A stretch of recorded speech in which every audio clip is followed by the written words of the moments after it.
Hi everybody, welcome back to another dev stream and for our little indie game that we're making called the Rend. My name's Kevin.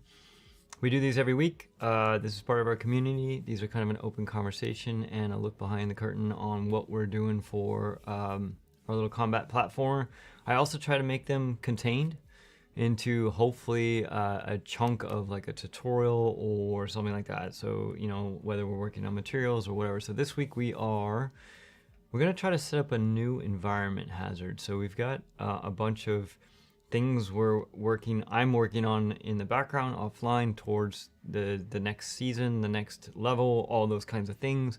And one of the things we need is a new environment hazard and a couple new characters. Now, this is an open conversation. You're going to hear people chiming in. There's questions and dialogue as we go, but today is going to be a little bit about materials and our character.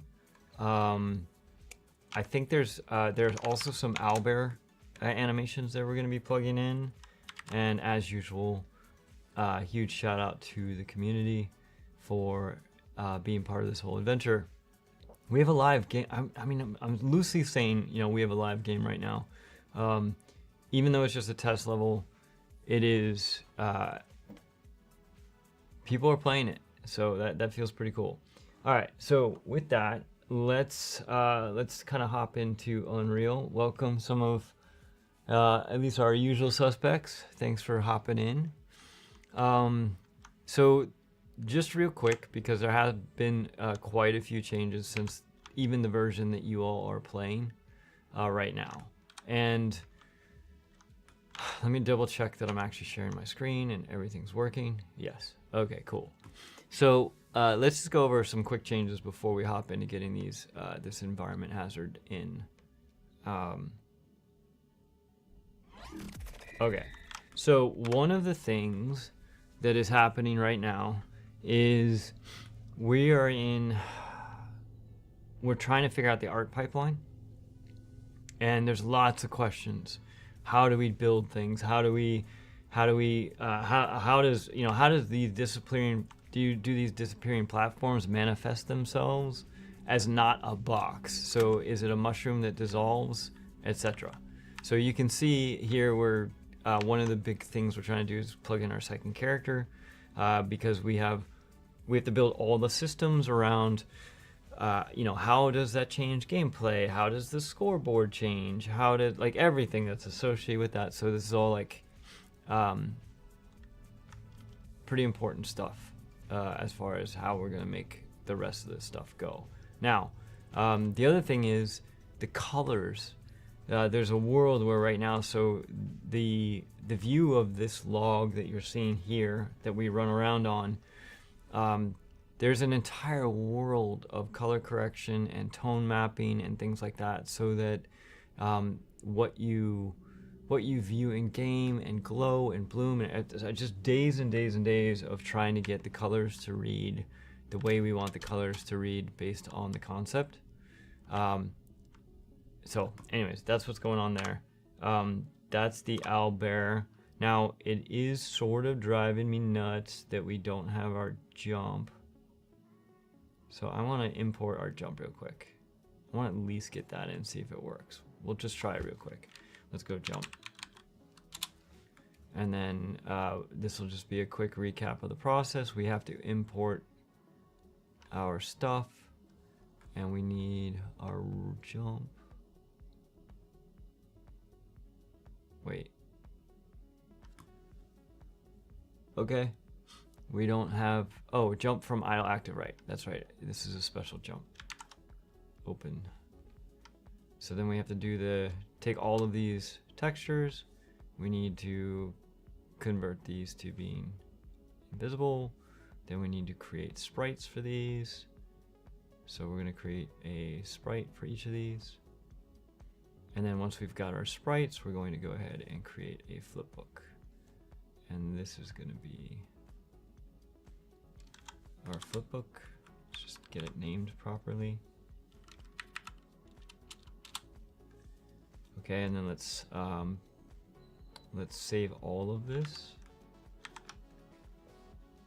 And the one thing we do need to do is remember we have to adjust our registration for our sprites. So we're going to do an asset batch. Where is it? Edit property matrix. And in here, we need this to be, this character, we're going with a 1.5 right now. We may have to adjust this. That's fine, we will. And we have a custom center that moves the pivot to the actual location that it needs to be.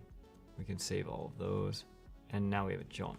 Now, our jump isn't gonna quite work yet because I think it needs some editing. So if we open our blueprint, I think our jump is going to feel slow. Let's just check. Not our sprite. Where's our state machine? Here's our state machine.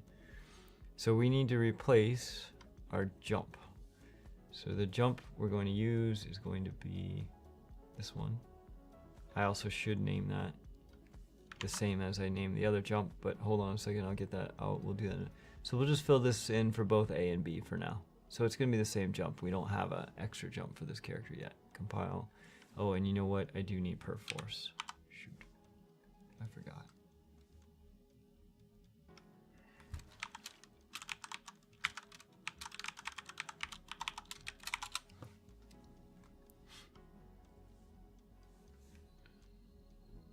Connect to version control.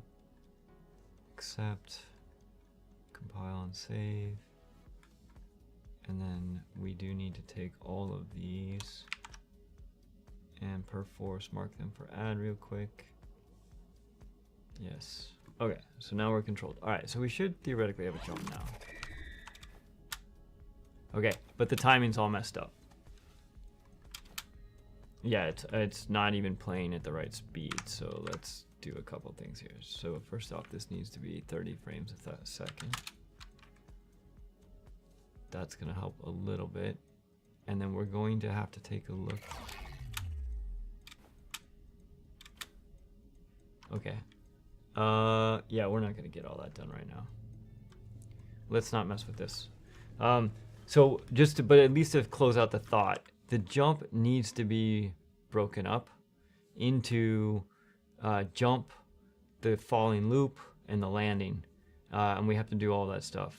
And what we'll do is, just as an example, if we take a look real quick here at the card dealer, and we take a look at our jump. Our jump is broken into,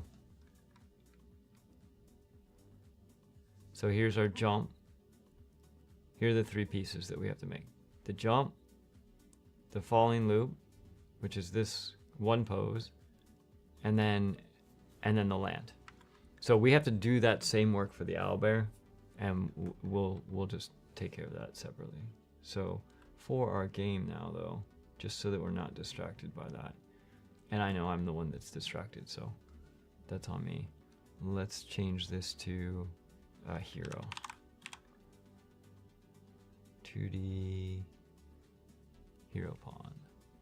Save, play. There we go. Now we got our character. Okay, cool. So now let's start working on this environment hazard. Here's what I want. I want, for any of you like Princess Bride type people, you know, the fire sprouts in the fire swamp. I want the same kind of thing, but except lightning.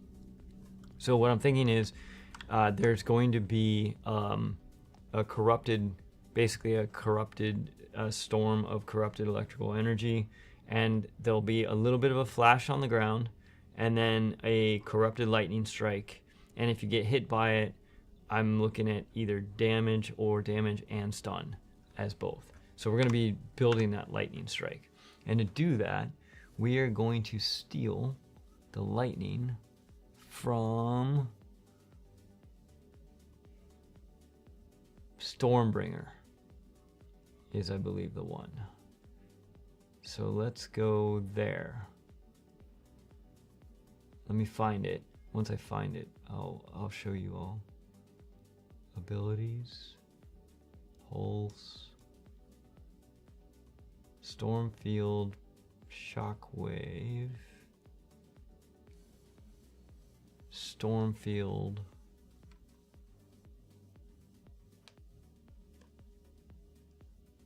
Hold on, I gotta find this. This is gameplay cues. Fracture, storm, bringer, storm field. That can't be it. There's no way that's it. Okay, we need to find this a different way. Let's do this. Let's look at our range attack and our range attack ability here. This comes from our range attack base, and in our range attack base there should be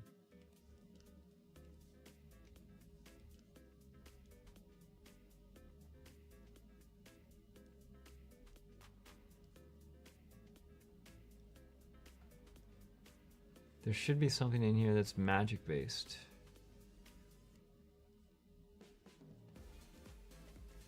What the heck? Spawn actor. Projectile. Yeah, that's the magic type. Naroda's here. What's going on? Okay. Right. So when the it's when the projectile hits, that's why. So when the projectile hits, there's a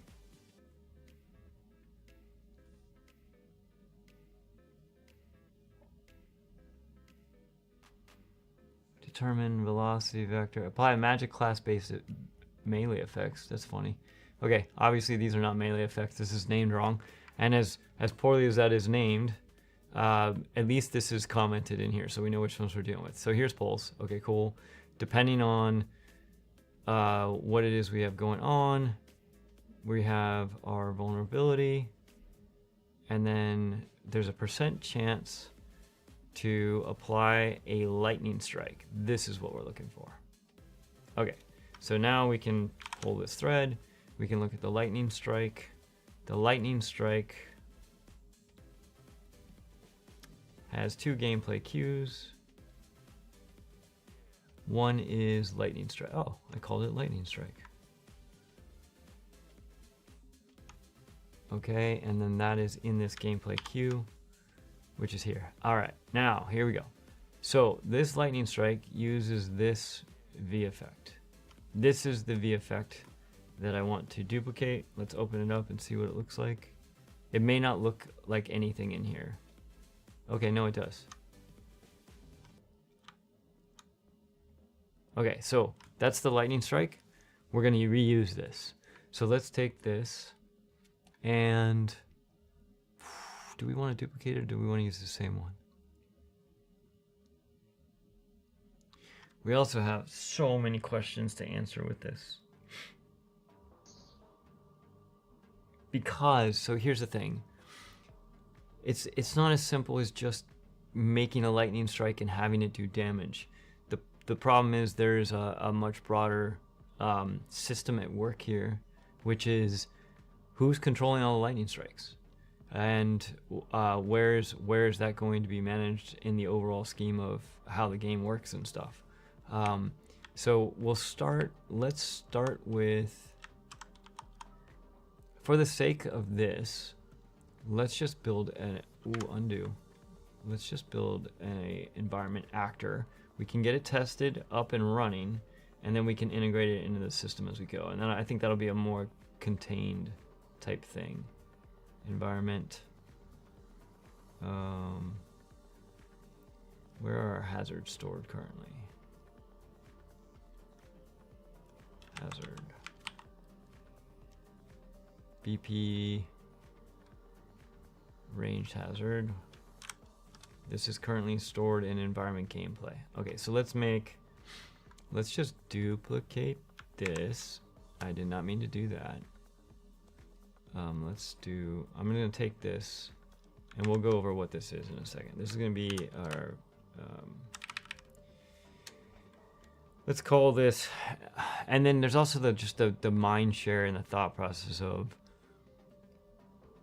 do we create a base class for hazards and then the base class, it could be a lightning strike, or it could be a fire spout, or it could be a projectile, or whatever.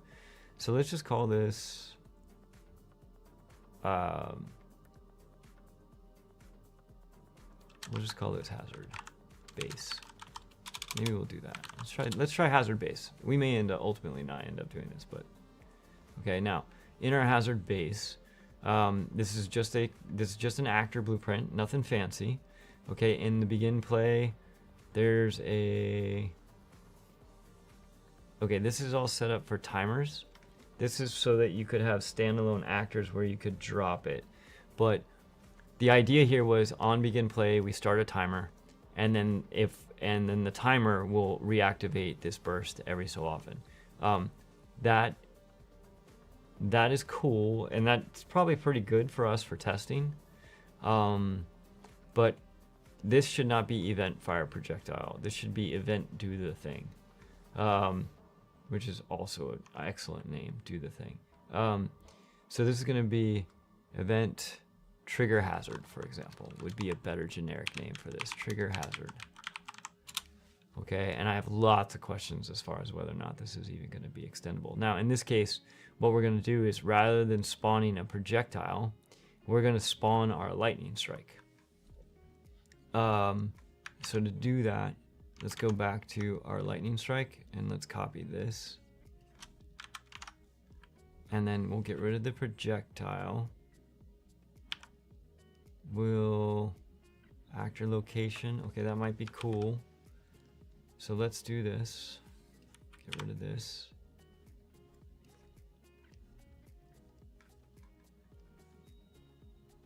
Okay. And then the location is going to be based on, initially we could do it based on where the actor is. That's fine. I'm not going to worry about time before explode yet. We'll get rid of that. I'm not going to worry about I'm going to keep this because we may do something here. So it's going to be basically, this is going to trigger a lightning bolt wherever we place this actor, every however many seconds we set. So let's just see if we can even get a lightning bolt. Lightning bolt. Okay.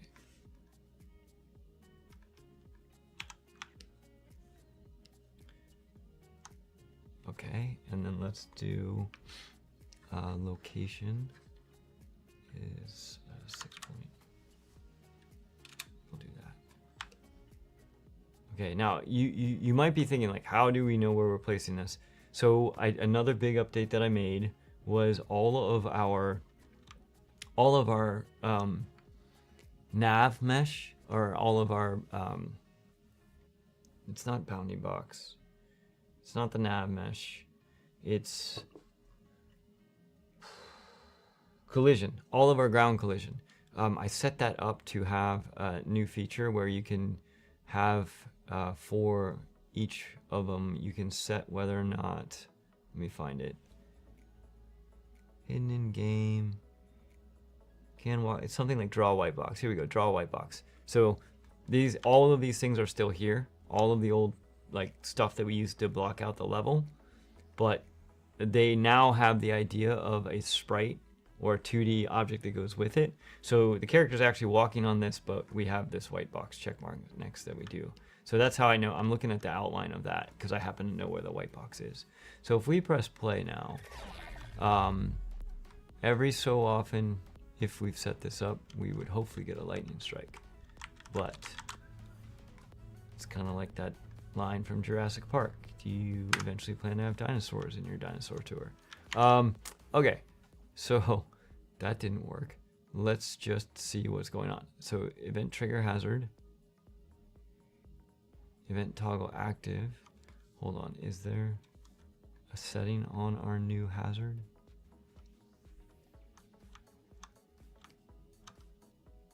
That I missed.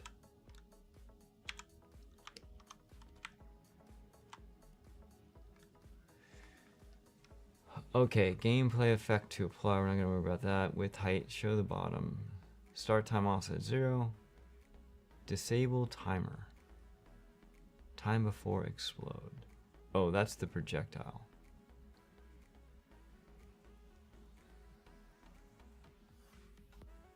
Interesting. I thought, okay, so begin play, public start time offset, disable timer. I wonder why that's called disable timer. That's a really weird name. Every 1 second, it triggers this. Are we actually even hitting this? We are.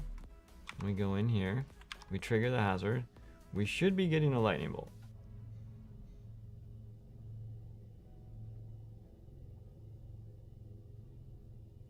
But we're not.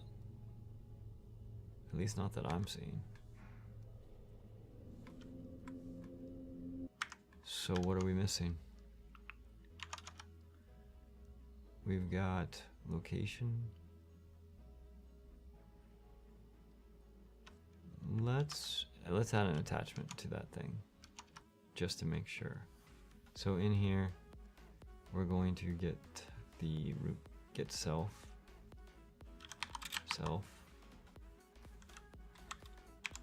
because we are spawning it attached. So let's get the root component, and try attaching to that. And then we don't need our breakpoints. Let's play that. There we go. We got lightning. Whew. Okay, so now a couple of things. We're not gonna want, for this particular hazard, we don't want a mesh or anything in there. So we're gonna get rid of that. Also, we don't want this lightning to be confused with the lightning from the character. We want it to be clear that it's not, so we need to colorize it. So this is where we start getting into the systemic questions about how this environment hazard is going to work. What do we have available and what do we need to add to kind of level all of this stuff up? So first things first, this is the system that gets spawned. If we get the, we can set Niagara parameters on this. But to set the Niagara parameters, we kind of need to know what to set. So what do we have for control? We have color, electric O2 color, electric color, and ribbons colors, all kinds of stuff. So let's just start with the electric color. I'm checking to see if we lost. Nope, we're still good. No blue screen. No blue screens today, people. Okay, so with this, we're going to set a Niagara color. Set Niagara variable linear color. This is going to be electric color. Electric color, I believe it's called. We'll double check that real quick. We have electric color with a capital C and electric O2 color. Let's just do them both. Electric O2 color, and then let's make one of these. So we need to make a linear color, and let's try a different one just to see. Make a color. All right, well, let's go, we're gonna go purple for this, so let's go red and blue to the maximum. And then let's do the same thing. Let's do the same thing here, but let's do a little bit more red on this 1.2, and let's see what that does. Also, let's get rid of our static mesh. So our static mesh, we can go with nothing. I also need to make sure it's not being used anywhere in here. It's not. Compile. Oh, we gotta feed in our Niagara system here as well. And then let's do the classic save all. Compile, play. Okay, mostly purple. So that works. That'll be clearer that this is not a it's not the character that's doing this. Okay, which is cool. Now we do want to make a few other changes. So in here, other colors that we need to adjust are the ribbon color 01 and ribbon color 02. So same thing. And then eventually what we can do is we can variabilize all of this and make it so that it's easier to change per obstacle if we want to. Again, this is where you start to, it's hard to it's hard to pre-plan like what all this is going to be. So this is going to be the darker one, and this is going to be ribbon color 01, ribbon color 02. This is going to be ribbon color 01. Let's go, and ribbon color 02.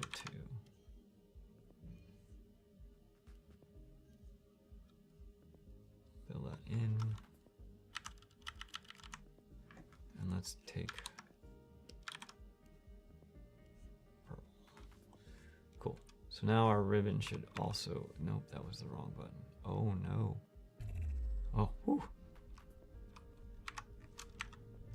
Okay, cool. So we have an evil lightning strike, which is what we want. Now I would really like it to be a lot taller in this case. So it looks like it's coming from above as opposed to just being like that. So let's take a look at how the height of this thing is set. And I'm pretty sure it's this distance max. So let's go back to here and let's set a Niagara, and we're gonna set a float parameter. Float, and we're gonna set distance max. For right now, let's just triple it to 3600.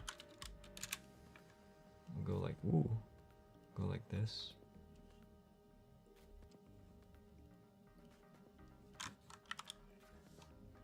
See if this thing's taller. It is not, so that is not the right variable.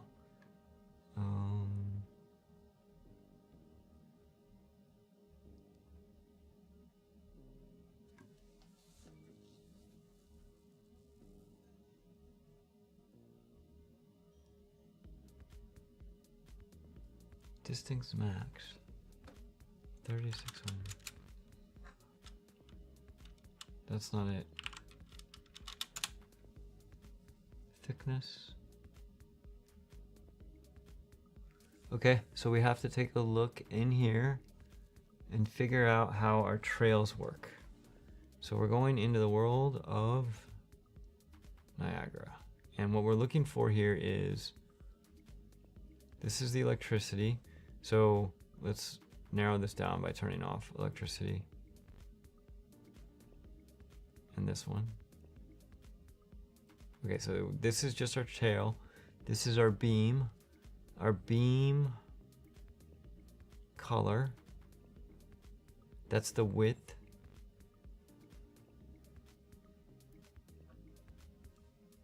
Let's check our beam.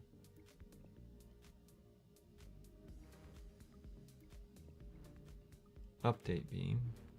Nothing to update. Scale the beam.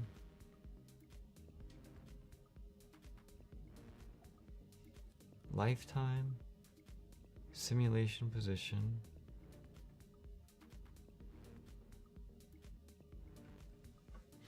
I am not seeing where our beam length is set right now.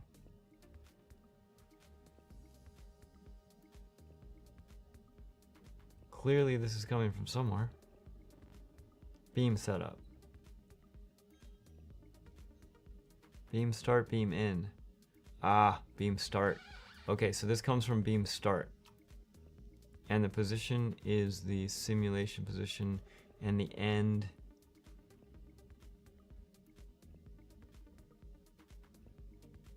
comes from the vector hit. Okay, so let's turn these back on.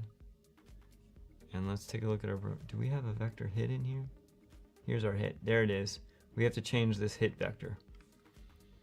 Okay, so this is 800. We're gonna triple that, we're gonna go to 2400. So we gotta go back to our hazard. This is not what we need. We need to set vector 3. And this is gonna be the hit. And if we want this to be straight up and down, we're gonna go 2400 in Z to triple it. 2400, not 40, holy smokes, 2400, there we go. Compile, play. There we go. So now it comes from way up top. Now, the interesting thing is the lightning, I can't fly to do this. The lightning, see how it's thin at top and then it spreads out at the bottom? I believe that's happening as a result of the lightning on the electricity, and that's in here. So this, you know what, we're not going to go into this. I'm just going to flag this as, if we change the length of this beam to 2400, for example, then what ends up happening is all of the offset of this electricity at the bottom, it kind of goes pear-shaped a little bit, whereas I'd like it to stay spread out at the top, and that's somewhere in, and if you all want to cover that stuff later, we can, but it's somewhere in our electricity settings where it decides where the bend starts, and it's going to be somewhere in, so here's our hit. There's going to be something in here that we would have to adjust. Don't you just rotate the actor around? Well, no, because what I want is, if I were to draw this, if we go here, I'll show you let me just draw it real quick so that it's clear what I'm talking about.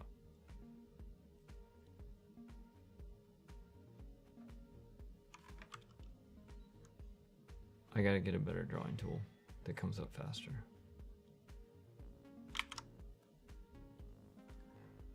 Or I should have Photoshop ready to go when we start. Sure, that's fine. Okay, so if this is our beam, and we go purple with it. Okay, this is our beam. What's happening right now is the lightning at the bottom, it's spreading out like this, right? So it's kind of got like this arrow shape to it.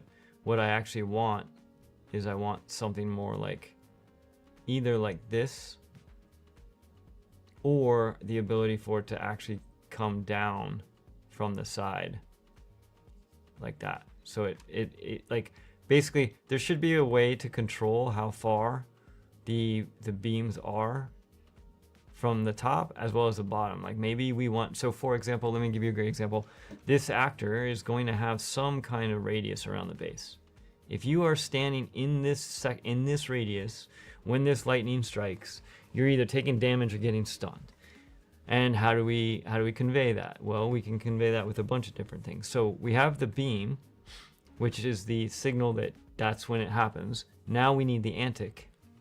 So we can do like a little energy strike or energy flash, or a round thing on the ground that tells you it's coming. And it's like kind of like the initial deal. But then how do you know how wide the radius is? Well, we could have this thing stay on the ground, or we could choose to use art. And in this case, if we did that, we would want the lightning beams to fill in this whole radius, right? So that's potentially why you might want to have that level of control. But for what we're doing, we've got our strike. That's good. Now what we need to do is we need to add in the idea of the antic for it. So there are a couple things that we can do. So right now, what happens is this triggers the hazard, okay? But when we trigger the hazard, and this is where we start to get into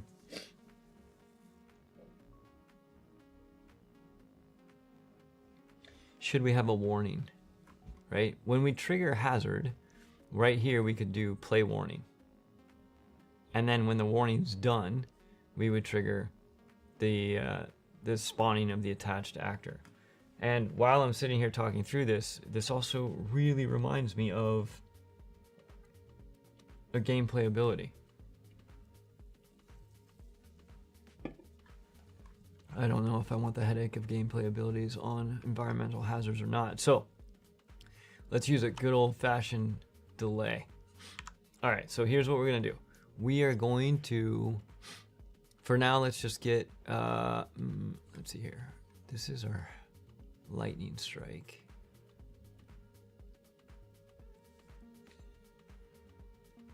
There's an electricity. I wonder as a player if it would be confusing if there was electricity there beforehand versus like a round thing on the ground. So here's what I'm thinking. Let's use another, for now, let's just get another visual in there just for the purpose of kind of like what we're walking through for today. So let's spawn another Niagara system. Well, there's a couple different things we could do. We could, man, there's so many different ways to do this. We could actually update and create a Niagara system where the Niagara system has a timeline. And what happens there is the Niagara system plays the antic, the little like AoE thing, then it plays the shockwave, and when the Niagara system hits, then you trigger it. However, the downside of that is now you're trying to communicate and wrangle the timing between the warning and the actual hit, between the Niagara playing and what if they get out of sync or if you drop frames or anything like that. So there are many different ways to do all of these things, but let's just take this, let's duplicate it for now. We're going to spawn a new thing here, and this one that we're going to spawn is going to be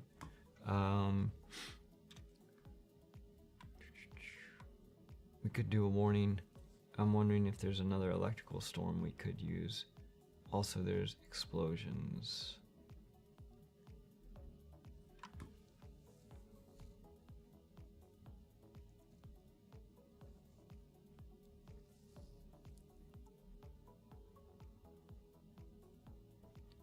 I'm thinking about,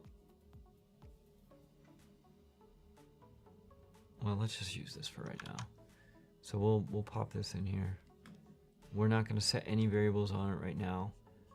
And let's just do a delay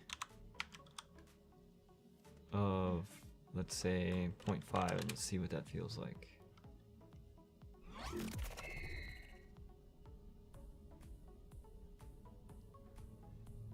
Okay, hold on, that hurts my head. Okay, because we have delays within delays. This is part of the danger of using a delay. So our public start off time timer is currently set to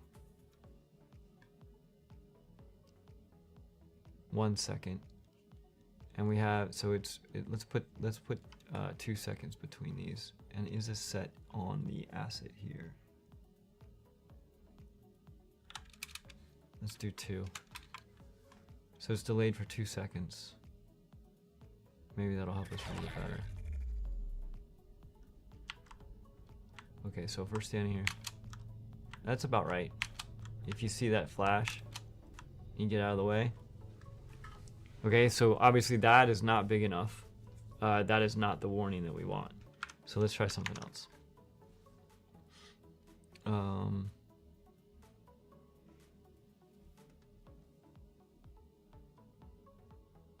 I thought I had an electric explosion that was just the electrics.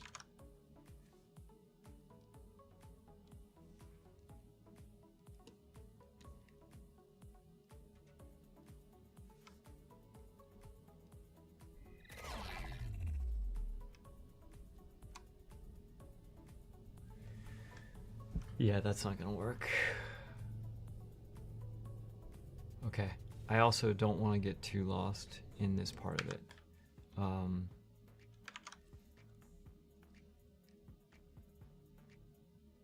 We just want it clear. But there should be no...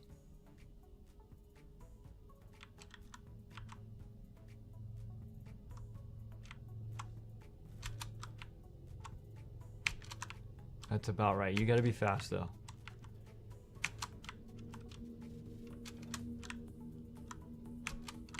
Okay. Okay, cool. So, now, this is where we start getting into the rest of this stuff. So let's compile and save this. I really don't like this at all. I would rather use something.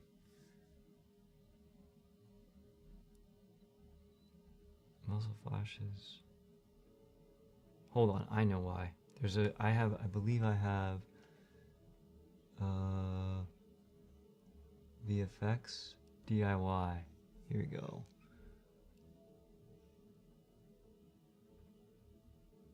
Fog, fields, melee slashes.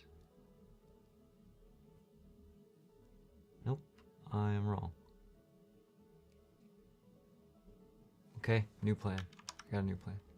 We'll go with double lightning strikes because that's just fine for what we need to do for right now. Also, my control key stopped working. Thanks for nothing, you useless computer. Okay, so now what we're gonna see is we're gonna see a blue strike, and then we'll see the red one. All right. So when we see the blue one, that's just our visual indicator. That's not what we want. What we want is an AoE on the ground or some kind of like little electrical like static charge that's going to show up. But for the sake of just kind of like getting through the motions of getting this thing up and working, we're actually not that far away if we compile and save this. What we do now is once we've finished this delay, okay, and there's lots of, like I said, there's many different ways to potentially do this. When we spawn this new system, after that, this is where we do our damage. So what we're gonna do is let's do a sphere overlap, for example. Well, this is a worthwhile conversation. One way to do, there's many ways to do this too. Okay, so if we do a quick sphere overlap actors, we get the actor location. We drop this in here. Let's say our sphere radius is, where's the map? Here it is. And this is why I want this back. If we bring back our white box, okay, each of these units, if we're playing, okay, first off, let's close this. Here's our hazard base. Let's disconnect this right now. Okay, if I'm standing in here and this lightning comes down and I go to dash, so that is about 1 square, which is broken up into smaller squares. So 1 full square is 1, 2, 3, 400 units. So let's say a 200 unit radius for this AoE. So the radius is going to be 200. Okay, and what we're looking for is we're looking for object types. Let's make one. We're looking for pawns. So let's look for the player on this case. Now, you know what? It might be cool if it also affected enemies. That could create some mayhem. But we don't need actor class filters or anything like that. And then for each of these, what we're going to do is we are simply going to do set up GE. So we have a helper function, and the helper function is in our blueprint function library.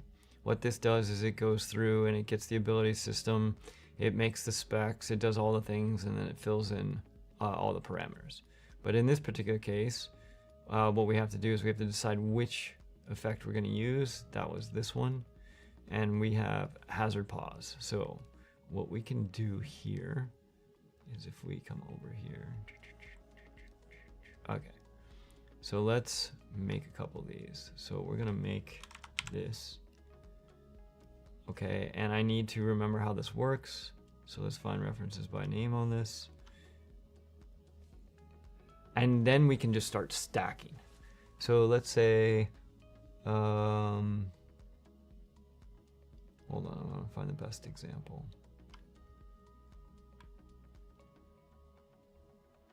Stasis is a good one.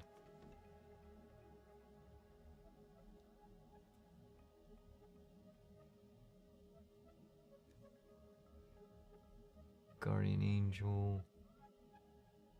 Broken weave. Let's check stasis.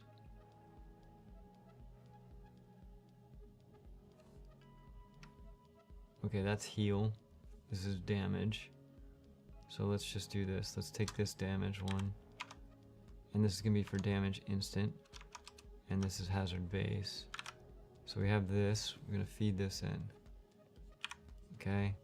And in this case, let's use, I'm gonna, actually, yeah, let's get rid of this for right now.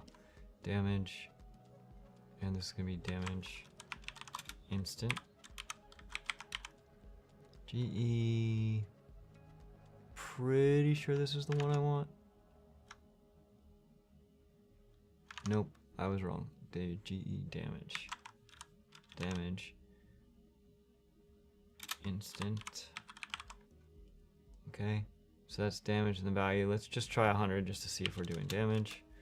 So this should apply it. Duration, distance. I don't think we need either of those to do damage. So if we're in here,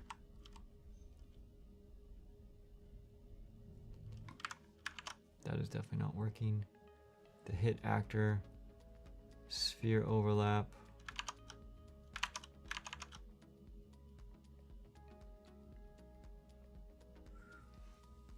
This is not the same setup GE. All right, fine. Find references by name.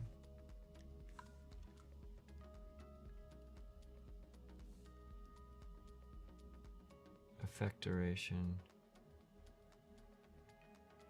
That's damage over time. This is the heal.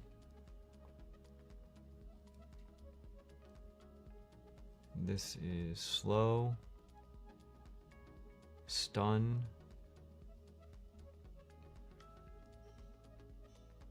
gets an effect duration,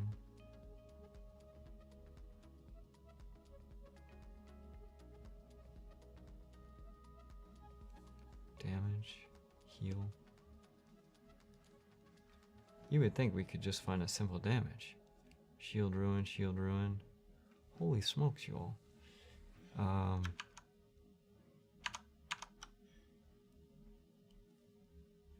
Damage, damage, instant. Where is this?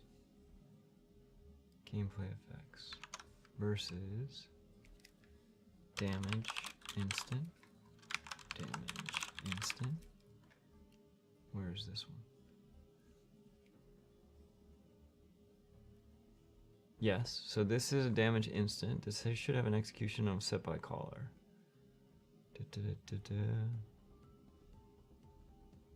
Wait, what?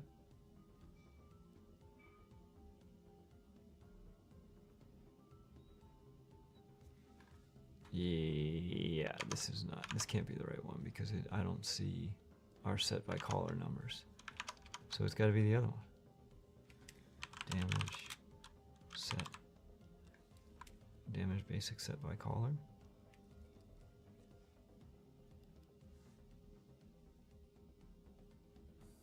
Executions. Override, set by caller, damage. Okay. Set by caller, damage 100. Let's try that. Well, I think we just needed the right GE. Okay, new plan. Are we even hitting that? Where's our hazard base? We are absolutely hitting that. Oh, goodness gracious. We didn't fill in our character actor. We need both.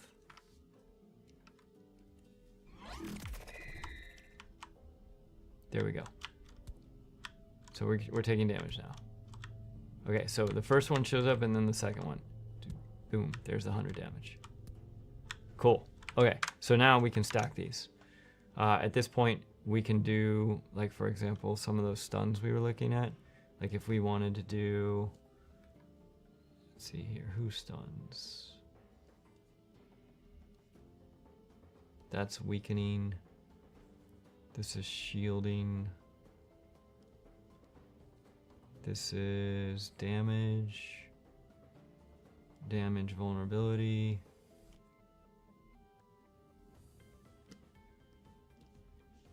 slow, for example. We could stack a slow in here if we wanted to. So if we go back here, we can add on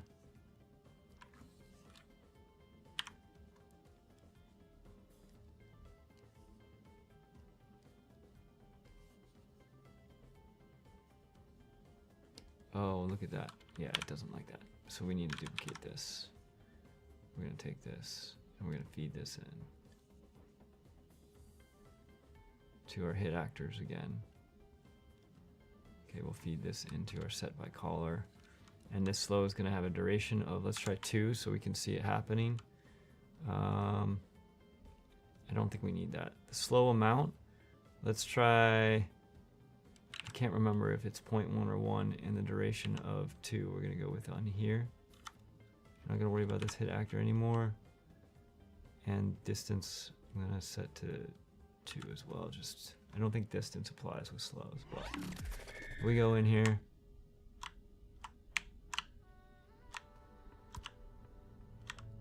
Okay, that is not a noticeable difference. So either the slow values we're using are bad,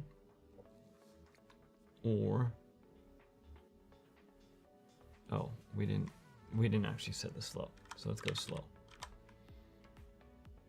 Slow.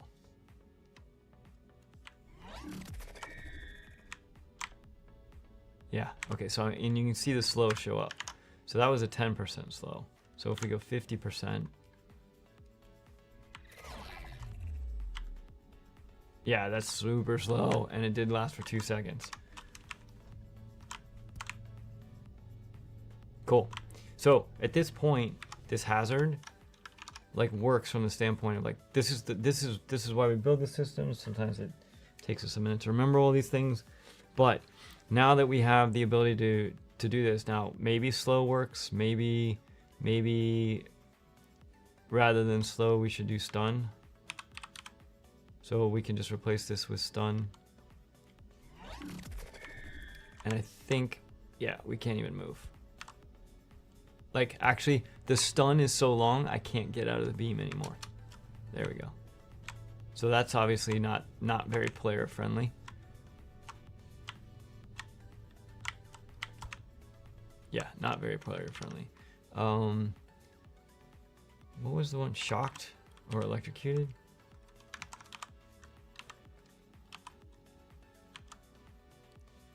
Let's try electrocuted. I think this will zap our character. Yeah.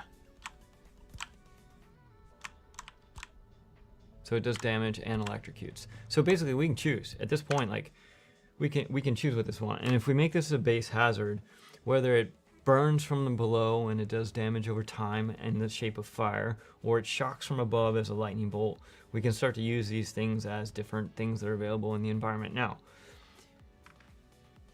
we've got the actor built. However, remember, this was just kind of a test thing. This allowed us to quickly set up, relatively quickly, quickly set up the test case to get it working, etc. Now, and either it's going to be the next stream or I will do it offline and update you all on what's happening. Now we have to decide what system is going to manage all of this. And what I mean by that is these electric environment hazards are not going, we're not going to place them, at least not all of them. The idea for this one in particular is that it is an electric storm. And the electric storm will do lightning strikes all throughout the levels as you're playing. It's kind of like one of the things. So as the weave rages, you know, you've definitely ticked it off to the point where it's like it's launching these electric storms at you. And so in addition to fighting enemies and jumping on platforms and things like that, there's random lightning bolts that happen all around on the level. You don't want to place those. You want an encounter system or an environment system or something like that that's managing that, finding locations in the playable space that's within a reasonable distance of the actor, the player, for example, and it's just always firing there. And that is another thing that could happen, another way to do it. So one way, if we're talking about different ways, and it's kind of like just always inverting, always changing. So one way is we have an environment system that manages environment like weather effects and things like that, lightning being part of that. Another thing we could do is, since we want this to be within a reasonable distance of the player, we could just add a curse to the player. And the player gets a curse that is lightning strikes, and then we don't have to worry about level, managing it, whatever. It's literally just a curse, and that curse looks at where the player is and then basically grabs a point somewhere within it. What it'll look like, if, for example, if we took the full width of the screen, which I believe is something like 2,000 units, and the curse is able to spawn lightning anywhere within a 2,000 unit radius, it'll look like the lightning storm is happening everywhere, not just on the character. And so that's another way we could do it. We could do it on the level or in the region, like when you walk into a certain zone, there is an actor, an environment actor that kind of manages like when you're in that region. So point is, just like anything else, a lot of this stuff is highly customizable and variable, and I think certain things will work better in different situations. So that's going to be the next piece, taking what we just built and setting up that curse to be either environment, character based, or something like that. So that is what I wanted to get through today. I'm super stoked that we didn't get any blue screens, which is great. Before we wrap up, did you all have any questions for the stream? Nope. Okay, very cool. For everybody else, as always, thank you so much for playtesting the game, helping us figure out what's working, what's not. Thanks for checking out the stream. Thanks for being part of the adventure. My name's Kevin. We will see you in an upcoming stream or devlog or something like that. Take it easy.